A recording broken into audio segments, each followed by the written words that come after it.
buenos días. El ritmo que nos ha impuesto la pandemia, el COVID-19, va dejando huellas en el camino sin duda. El personal médico, el que está poniendo el pecho, el que está en la primera línea, precisamente también tiene huellas que sin duda lo han afectado. Por eso vamos al punto ahora. La comunicación en este momento es con Juan Carlos Rojas, de la Asociación Colombiana de Psiquiatría. Doctor, bienvenido. Mentalmente, ¿a qué se está exponiendo el personal médico, enfermeros, médicos, todo el personal de la salud en este momento? Es mi primera inquietud. Bienvenido.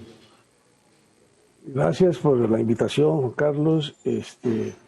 Estamos expuestos desde el mes de marzo a una fatiga laboral, a un agotamiento y a un duelo permanente de nuestros pacientes, que cuando ya están muy graves no hay mucho que hacer, de nuestros propios familiares, de nuestros propios compañeros que están muriéndose infectados por el COVID. Estamos expuestos a muchos síntomas. Estamos con depresión, está la ansiedad, está el estrés agudo, están los trastornos del sueño, ¿sí? Todo debido a estas jornadas laborales extensas, de turnos casi que día de por medio. En fin, a muchas cosas que se van agregando por ejemplo, una escasa remuneración, unos contratos inestables, tercerizados por unos pseudo sindicatos, pseudo cooperativas, donde nos vemos abocados a salir corriendo de una clínica a otra para tratar de compensar medianamente un sueldo pues, como para subsistir. Un ritmo que precisamente es muy difícil de manejar, que ya va a completar, digamos, un año como tal en nuestro país, dándole lo que usted dice, estar yendo de un sitio al otro y exponiéndose segundo a segundo. Primero, eso en el trabajo, como usted lo plantea, el tema del estrés, el tema del cansancio, del agotamiento, precisamente, de la ansiedad. ¿Cómo afecta incluso dentro del mismo trabajo? Se hacen las cosas a cabalidad, por más que se quiera, pero pregunto, ¿ese estrés y ese cansancio no puede llegar también a cometer errores en medio de tantas cosas?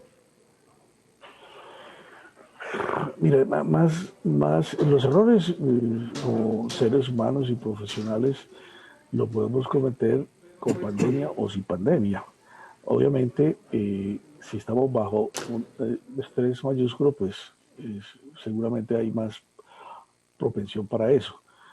Pero súmele también que ya escasean los insumos, o sea, ya estamos hablando de que no tenemos sedante para poder entubar, ¿sí? No, hay una serie de situaciones como el oxígeno mismo, ¿sí? Entonces, las camas ocupadas, etcétera. Va a llegar el punto, un punto mucho más grave, es decir, estar en el lugar de elegir a quién se le cede la cama, ¿sí? Es un punto desde la ética, de lo moral, muy complicado, ¿sí? Cuando se nos avecina que la cosa se va a complicar mucho más. Y en el tema de la familia, precisamente cuando se llega con toda esta carga emocional, profesional, ¿cómo enfrentar ustedes el llegar a su casa, el estar con sus hijos, el estar con su familia? Ese tema también es bien delicado, bien difícil. Bien difícil. Pues yo llevo ya varios meses sin poder visitar a mi madre porque pues, con ese temor de contagiarla, ¿sí? Eh, llegar a uno, salen los hijos a recibirlo, qué sé yo, y no poder abrazarlos, ¿sí? De donde tiene que haber todo un protocolo de distanciamiento, etcétera. Pero aún más cuando se le muere un ser querido y, y las personas no pueden ni despedirse, ¿sí? A través de una pantallita del celular. Es decir, es muy complicado incluso hacer duelos, ¿sí? Donde no se permite el ingreso de las visitas, obviamente por obvias razones, eh, donde incluso cuando fallece en las iglesias o las funerarias son 5 nomás. Es decir, elaborar un duelo así es también muy difícil.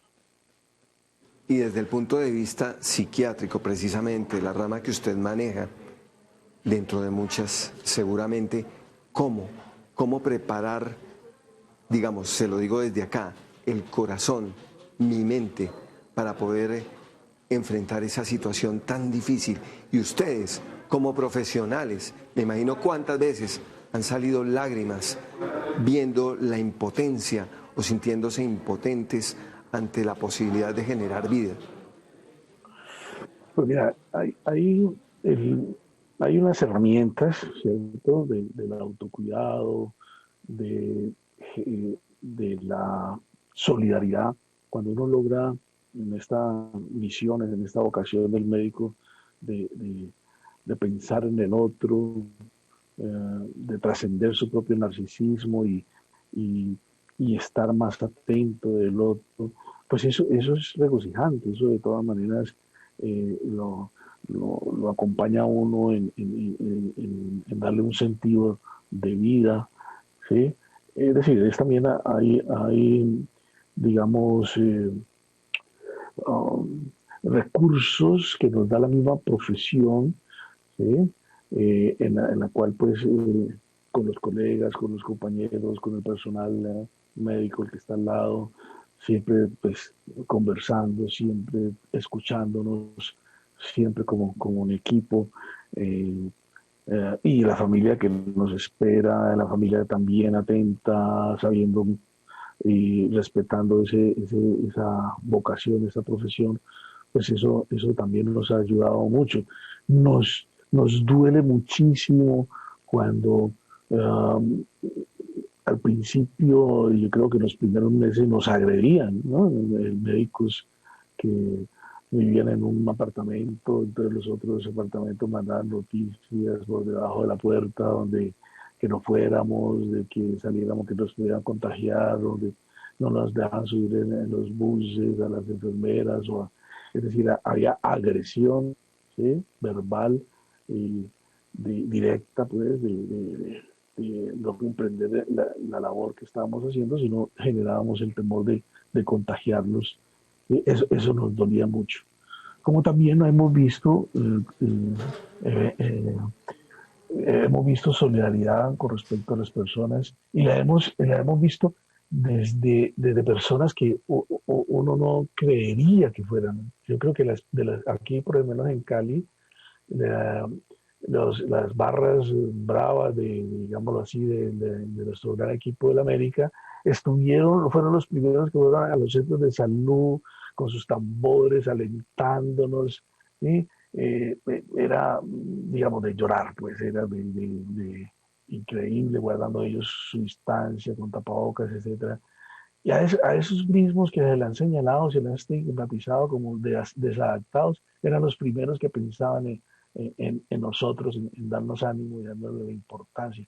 Eso nos sirve mucho ver que en otros países se dedica musicalmente la ópera, dándole a los médicos de los hospitales, cantando, bueno, aplausos a tales horas, eso nos anima, eso es como en esta guerra, en esta guerra contra el virus, en esto que nos ha unido, sentir esas voces de aliento son muy importantes. Sin duda alguna, es bien importante lo que está haciendo mucha gente y lo que han enfrentado ustedes también por parte de otros que los han ofendido y que para nosotros no es un secreto, lo hemos tratado aquí precisamente en Vamos al Punto Ahora. Viene algo que me dejó usted pensando cuando llega el momento de escoger y en un momento tan difícil, escoger digo entre comillas, ¿quién puede tener más posibilidades de vivir que otra persona al momento de llegar a una UCI que está al tope? Ese tema es bien, bien difícil. ¿Qué siente el corazón? Sé que obviamente viene mucha tristeza y todo, pero profesionalmente, ¿qué le queda a usted ahí en ese instante? Además de la tristeza inmensa, obviamente. No, pues, imagínate, ese lugar de decisiones es, digamos, nadie lo quisiera tener, ¿no? Y si, y si tú te pones a ver en detalles, por ejemplo, eh, um, el joven, por su, digamos, expectativa de vida, pues en primera instancia seguramente se va a favorecer, ¿sí? Pero resulta que ese joven, incluso por su imprudencia, terminó generando y afectando en enfermedad al viejo que se intentó cuidar. Y entonces uno dice, bueno, ¿y qué? Entonces, favorecer al que no se cuidó, ¿sí? Pues, no, se van a presentar muchas, digamos, para este debate. Eh, de, de esta deliberación de saber a quién elegir y ojalá no lleguemos a ese punto que en otros países ya se llegó, ¿eh? Y que ha sido material de estudio y cada vez que se elige a uno es casi como que declarar la muerte al otro, como no nos va a tocar, pues, ¿sí? Vamos a sentir muy tocados todos al final de todo esto. Doctor Juan Carlos, precisamente en ese dilema, las UCI en Bogotá están en el 79.6, otro tanto en Cali, la situación está bastante delicada y en varios sitios del país, por eso se han tomado medidas. ¿Cómo ve usted en este instante la situación para pensar en un mes, 2 meses, de acuerdo a lo que vaya pasando? Obviamente estamos saliendo de fecha de Navidad, fecha de Año Nuevo, queda un Reyes, todas las festividades también entre comillas, de Navidad y lo que ha venido ocurriendo, por ejemplo, con las fiestas clandestinas. Anoche en Medellín más de 300.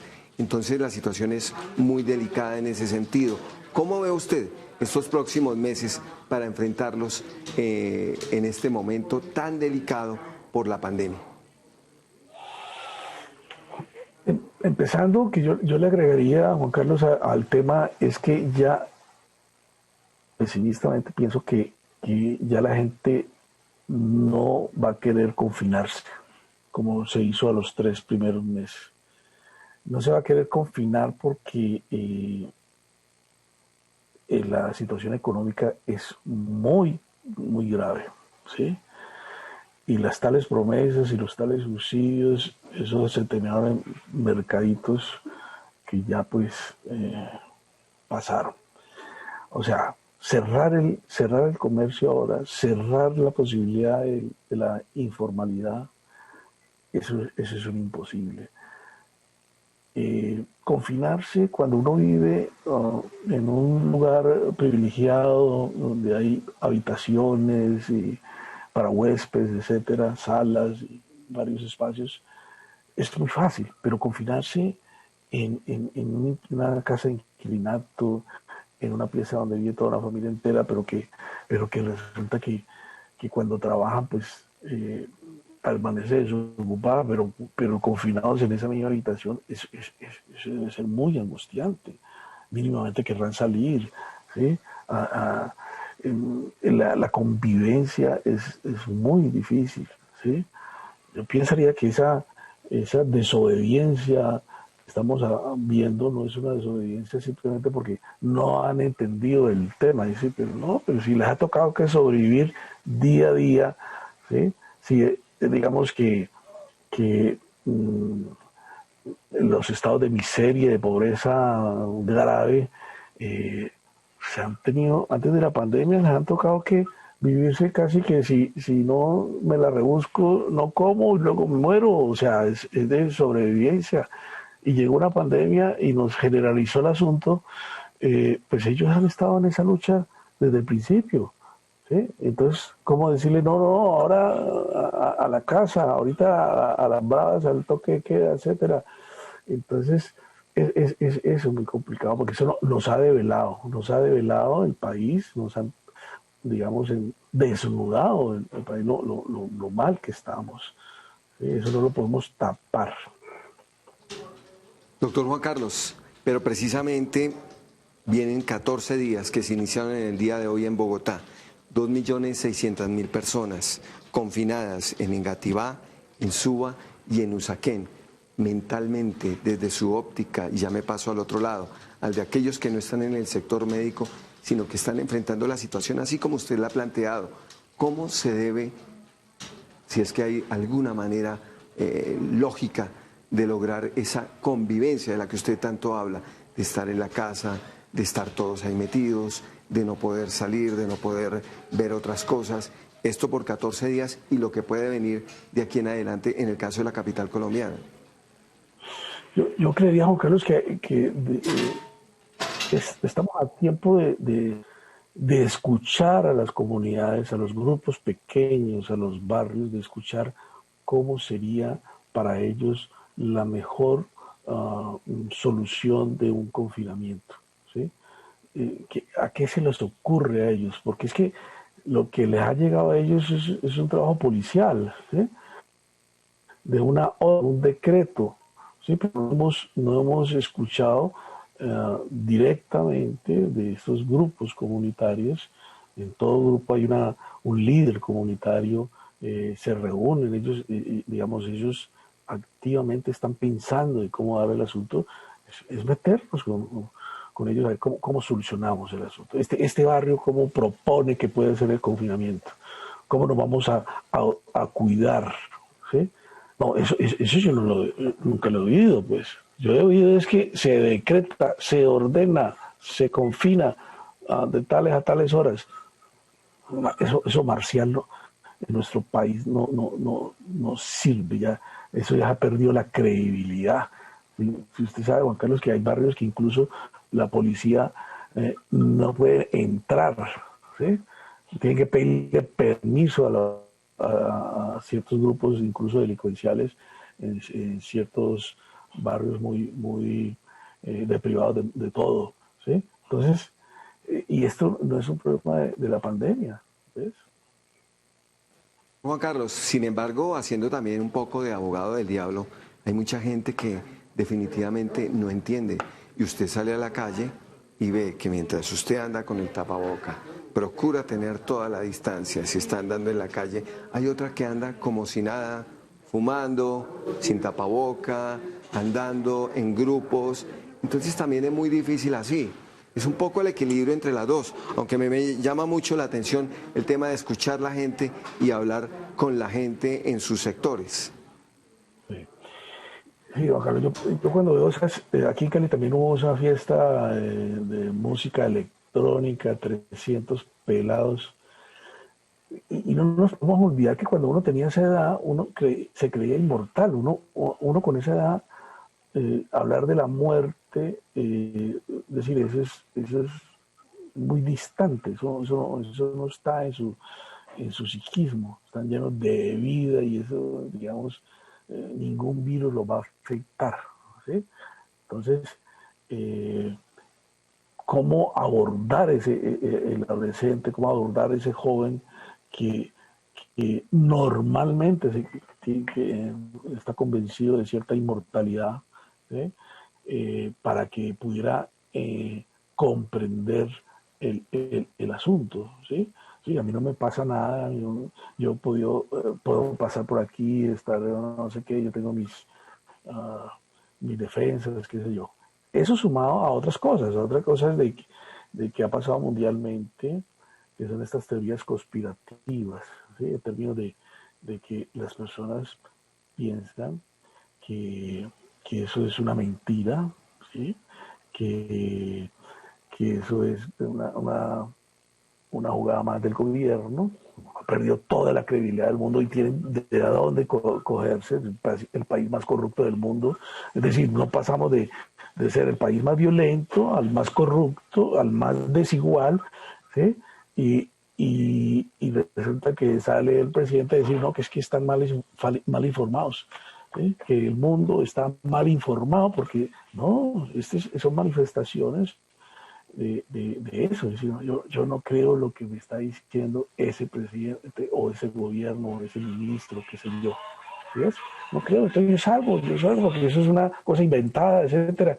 Hasta cuando, hasta cuando ya lo veamos haciendo la fila eh, para entrar en una unidad, empiezan a creer un poco. ¿Ves? ¿Cómo hacer para salir de eso? Pues atendiendo esa escucha, no negándola, porque la estamos negando. Y precisamente eso es lo que pasa, como usted lo plantea, entre gran parte de la juventud. No sabría cuánta en un porcentaje como para emitir un concepto, pero usted plantea precisamente el tema de la inmortalidad y desde el psiquismo. Yo le Sí. pregunto, esos jóvenes rebeldes que se creen inmortales, también se les olvida que tienen familia, se les olvida que tienen unos padres, se les olvida que tienen unos tíos de mayor edad, se les olvida que tienen unos abuelos. También hay un poco de pérdida de valores a ese nivel, así se hable de rebeldía, que eso ha ocurrido en todos los tiempos y en todas las décadas, pero también se ha perdido un poco de valores y ya no les importa lo que pueda ocurrir con sus mayores, con la gente que dicen querer. Sí, sí, de acuerdo. Buen punto, Juanca. Eso me pone a pensar lo siguiente. Me pone a pensar lo siguiente. Mire, las familias como estaban constituidas antes, ya no es así. Usted sabe que ahora más relación tienen estos jóvenes o estos niños que van construyéndose con, con, con las redes públicas, con el Face, etcétera, ¿sí? Con las cosas virtuales, ¿sí? Y los padres se han distanciado, no han ejercido, digamos, esa cercanía que antes se tenía, ¿sí? Había una unidad, estábamos alrededor del abuelo, ¿eh? De la abuela. No, ahorita el anciano, el adulto mayor, es irrespetado, ¿sí? No se escucha su experiencia. Eso hace parte de nuestra cultura. Quizás en los orientales, entre más mayor sea, es mucho más respetado por contar sus experiencias. Ahora no, ¿sí? Entonces hay digamos, pedirle a un joven de esos que piense en el otro, cuando el otro siempre lo ha mantenido a distancia, siempre le ha dicho, usted lo tiene todo, yo no sé qué le pasa, ¿sí? Lo tiene todo, ¿qué? En lo material, ¿sí? Lo tiene todo en qué, en estar en el mejor colegio, ¿sí? Pero no tiene el respaldo, la escucha, la comprensión de lo que está pasando, no lo ha involucrado en una familia como tal, no le ha reconocido, por el contrario se descalifica, ¿sí? Entonces también es como consecuencia en eso. Doctor, a nivel de salud mental, ¿a dónde puede llegar un ser humano? Y ya hablo en general, en el deterioro de su salud mental. ¿Qué puede llegar a ocurrirle, sufrir y cómo enfrentarlo? Mira, hay una situación que debemos hablar en ese punto, que es la soledad. Usted ve que estamos hablando de la familia y resulta que hay que proteger al abuelo, y resulta que el abuelo ya está viudo o la abuela está viuda, y resulta que quedan confinados en un apartamento, y eso lo hemos visto, en soledad. Y resulta que la soledad es enajenante, es decir, va desconfigurando su psiquismo, eh, ese ser que está hecho por naturaleza gremial, que necesita el contacto con los demás, en esa soledad empieza a hablar solo, ¿sí? A oír voces, ¿sí? Como un mecanismo defensivo de acompañamiento de sí mismo, ¿sí? Y hemos visto que estos confinamientos donde se ha generado estas soledades que son también características de este sistema neoliberal capitalista, donde cada vez la individualidad se hace mucho mayor, ¿sí? El narcisismo, el solamente pensar en sí mismo, ¿sí? Y la falta de solidaridad también lo genera un sistema de estos, pues estamos abocados a que estas personas en esa soledad están, digámoslo así, psicotizando, enloqueciendo directamente. ¿Sí? Incluso cuando, y no es cuestión de medicamentos, incluso simplemente venga para acá, conversemos, volvámonos a involucrar en un grupo, resulta que empiezan a mejorarse cuando todavía está en etapa de, de, de poderse mejorar. Plantea usted el tema de enloquecer, enloqueciendo o psicotizando. Esa puede ser una enfermedad paralela a lo que está ocurriendo con la pandemia y con el COVID-19, teniendo en cuenta todo este tema de confinamiento, pero también de rebeldías, todo esto que ocurre, esta puede ser una enfermedad paralela que va haciendo mella en cualquier tipo de población. Digamos que en esas condiciones que te la planteo, por ejemplo, en condiciones de soledad absoluta, en una persona normal, sin ninguna genética o constitución biológica propensa para una enfermedad psicótica, esa soledad puede desorganizar y llegar a ese grado de locura, sí.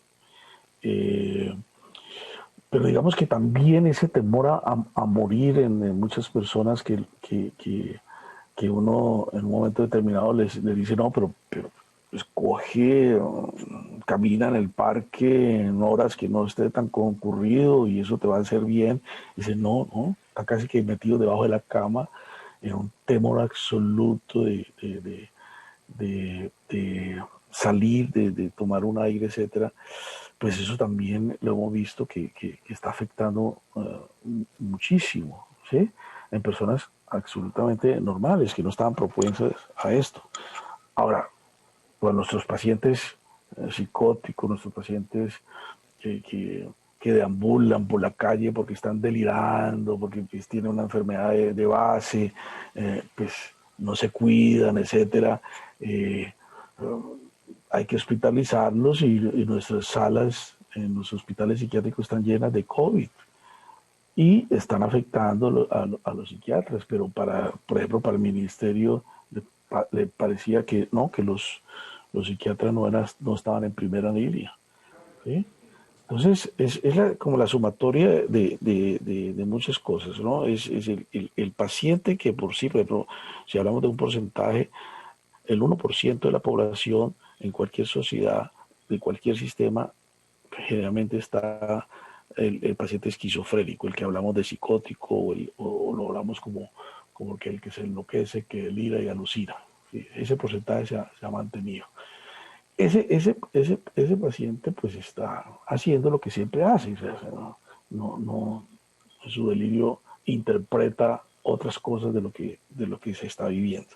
Ese a su vez hay que hospitalizarlo, ese a su vez contagia a los médicos psiquiatras que están atendiendo, al personal de enfermería, etcétera, etcétera.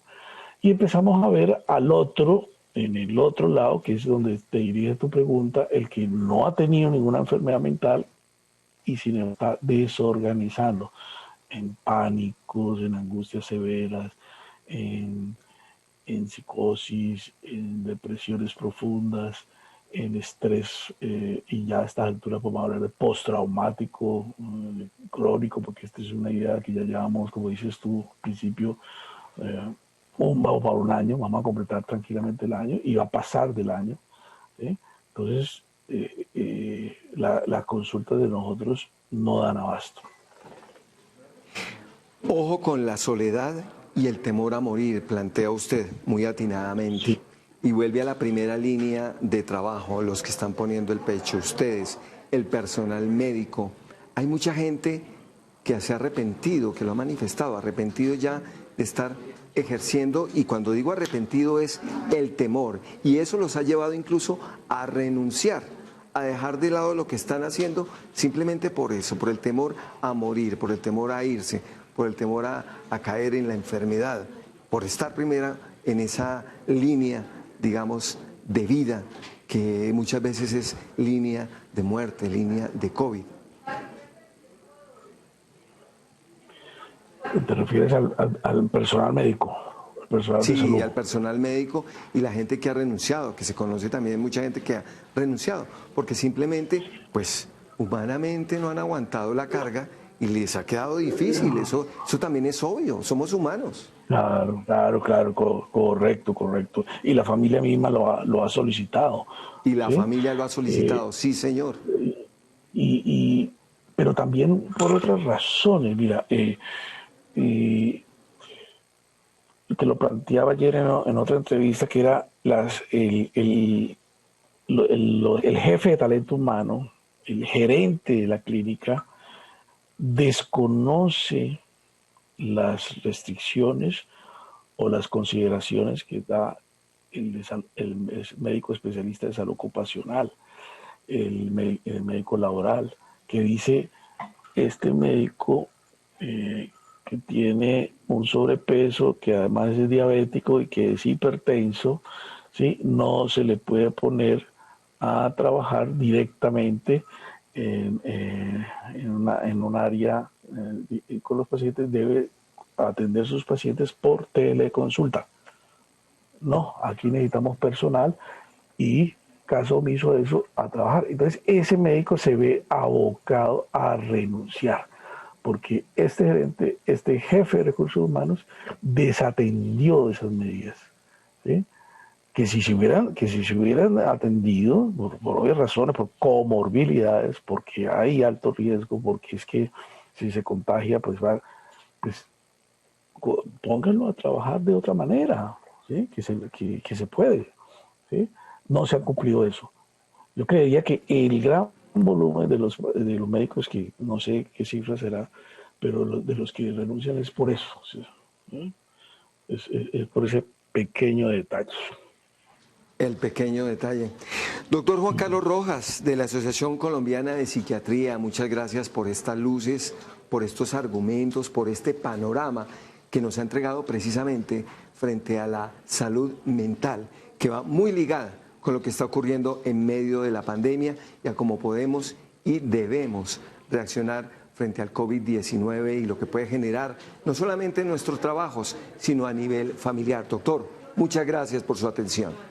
Muchas gracias, Juan Carlos Matías, por tu programa, por invitarme así conversadito, así que uno pueda pensar así pausadamente. Es como se debería hacer el periodismo. Me has hecho sentir cómodo y así es que uno debería transmitir el conocimiento, no fraccionado, no seccionado, que es tan difícil en estos medios de comunicación y te felicito por este programa. Muchas gracias. A usted, doctor, y en Noticias Caracol ahora estamos precisamente para eso. Así que mucho cuidado con la salud mental. Hay que seguirnos cuidando no solamente físicamente, sino mentalmente. Soy Juan Carlos Mateus y esto es Vamos al Punto Ahora. Continúen con nuestra programación. Muy buen día.